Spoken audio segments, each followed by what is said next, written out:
5 nice guy behaviors that destroy your respect. You're not nice, you're afraid. Every time you say yes when you mean no. Every time you apologize for things that aren't your fault. Every time you avoid conflict to keep the peace. You think you're being a good person. You're not. You're training everyone around you that you don't respect yourself. And if you don't respect yourself, why the hell should they? Women don't want nice guys. Bosses don't promote nice guys. Friends don't respect nice guys. Because being nice isn't a virtue when it's a strategy to avoid rejection. It's cowardice dressed up as kindness, and everyone can smell it. You think you're being considerate, humble, a good man. But what you're actually doing is erasing yourself, making yourself invisible, teaching people that your needs don't matter, your boundaries don't exist, and your presence is optional. And that destroys your respect faster than being an asshole ever could. This is Shadow Mind Insights, where we expose the dark psychology tactics being used to control men in relationships, work, and social dynamics. We don't do motivation. We don't do mindset. We show you the psychological warfare happening around you so you can see it, understand it, and protect yourself before it destroys you. In the next minutes, I'm going to show you the 5 specific behaviors nice guys use that destroy their respect. These aren't about becoming mean or aggressive. These are about stopping the patterns that make people see you as weak, manipulable, and forgettable. By the end of this video, you'll understand why being nice is killing your relationships, your career, and your self-respect, and exactly what to do instead. If you've ever felt taken advantage of because you were too nice, hit the like button. Subscribe and share this with men who need to understand that kindness without boundaries is weakness. Turn on notifications because this content will change how people treat you. Let's break it down. Behavior 1. Agreeing when you disagree. First behavior. You nod and smile when you actually disagree. Someone says something you know is wrong, a bad idea, an unfair criticism, something that goes against what you believe. And you say nothing, or worse, you agree. You nod along. You validate their position even though you think it's stupid. You tell yourself you're avoiding unnecessary conflict, being diplomatic, choosing your battles. What you're actually doing.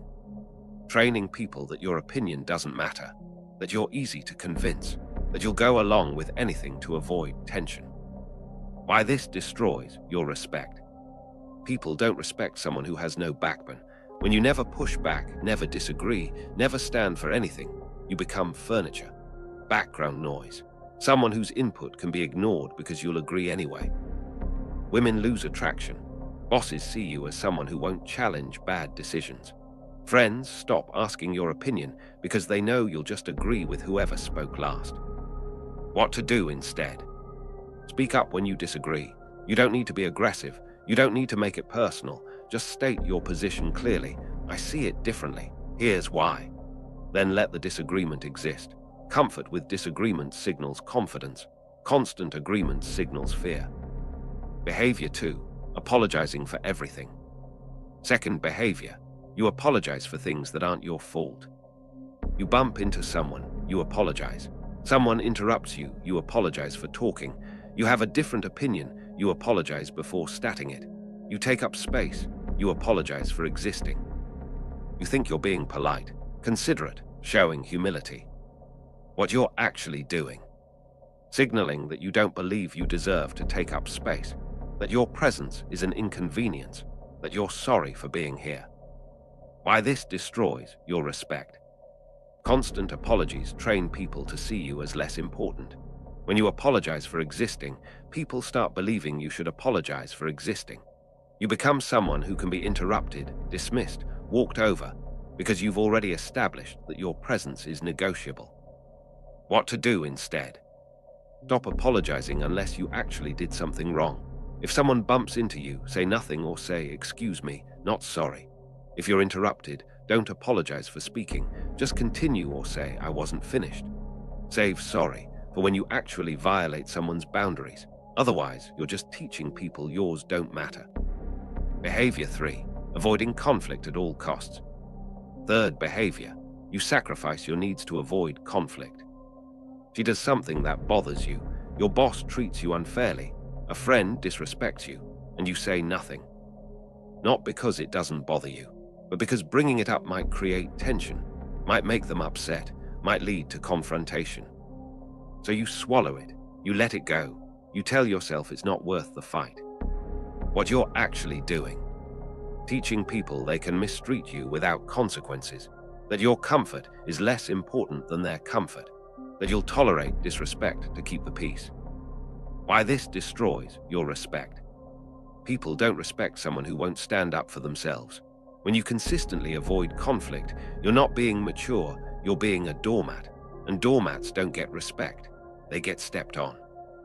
Every time you let something slide that should be addressed, you lower the bar for how people can treat you. Eventually, the bar is so low that basic respect becomes optional. What to do instead?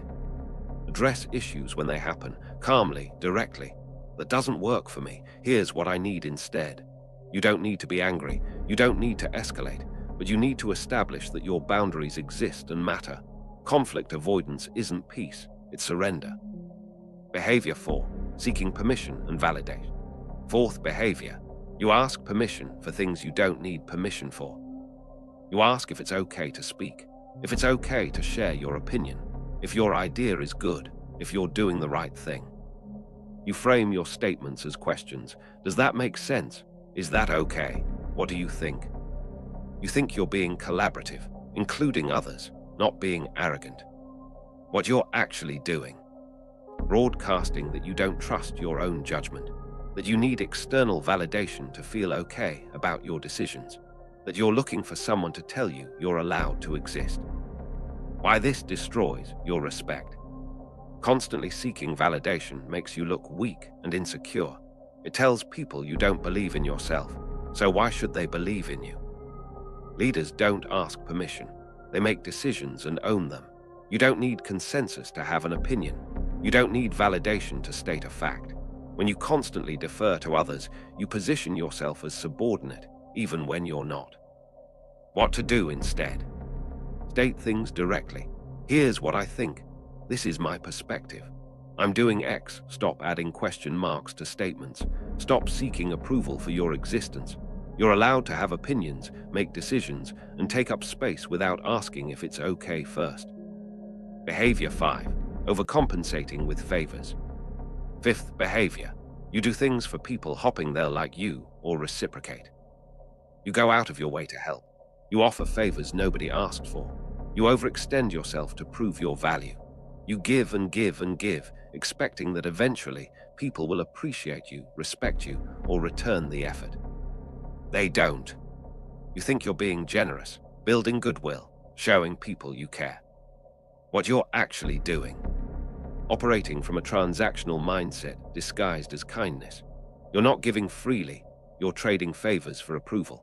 And when that approval doesn't come, you resent people for not appreciating sacrifices they never asked you to make. Why this destroys your respect. People don't respect someone who's desperate for their approval. When you overcompensate with favors, you signal that you don't believe you're valuable on your own. You're trying to buy respect, affection, or attention, and people can tell. Worse, it attracts users. People who see your willingness to give and take everything they can without reciprocating, because you've established that you'll keep giving even when you get nothing back. What to do instead? Help people when you want to help, not when you want something in return. If you're only doing favors to earn approval, stop. Your value doesn't come from what you do for others. It comes from who you are. Give when it's genuine. Say no when it's not. And never, ever expect people to reciprocate kindness you forced on them.